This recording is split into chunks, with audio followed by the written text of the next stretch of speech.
इकडे आणलं. मग असं गाय बांधल्याच नाही तर त्यांनी, गाय तशाच सोडून दिला. ती तिथं पिवळं वावर आहे ना, तिथं गाय खायला. मग मी बघितलं, मम्मीला म्हणलं मम्मी बाग आपल्या गाय दुसऱ्याच्या आरात गेल्या. तर पप्पा काय करेल तर मग ते आम्ही आलो तर मग तिथं असं उभारलेलं होतं. मग मम्मीनं बघितलं आणि मी गाय तिकडं बघायला गेले. मग मम्मीनं बघितलं, मम्मी म्हणजे चिरकायचंच कळना, असा गळफास घेतलेला होता, चिरकायचंच कळना. मग मम्मीनं भाऊजी म्हणून हाक मारली. मग अंकलच्या आधी मी तिकडून आले पळत काय झालं की म्हणून. मग अंकल आलं.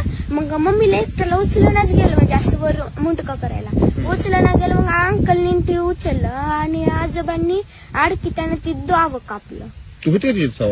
होते पण असं वाटतच नव्हतं असं गेल्यावर भेटते कसं पण येऊन भेटते तर मला. असं म्हणजे लय लाड करतो माझ्या भाऊन, माझा लाड होता जास्त. पप्पा काय म्हणायचं तुला? काय नको, नुसतं पोलीस होऊन दाखव म्हणायचे मला. पप्पा तुझे गेले तर काय काय फिश कमी गेले पप्पा तुझे? कर्ज होतं, 15-15 मिनिटाला फोन असायचा सारखं. अर्धा तास आम्हाला, दीड तास बसून दाखवल्याला त्यांनी किती फोन येत. असं म्हणजे दमच नव्हता. सकाळी उठलं फोनच.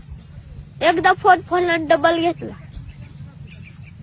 असं रडायचं पण म्हणजे असं आम्ही रानात आलो की सुट्टी दिवशी ती रडायचं गळा धरून मम्मीच्या बी माझ्या बी रडायचं.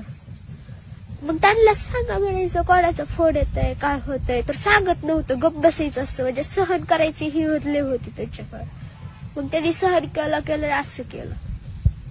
काय वाटतं पप्पा गेले तुला? वाईट वाटतंय, म्हणजे अशी कोणाची गाडी वाजली की पप्पाची गाडी आली म्हणून वाटतंय.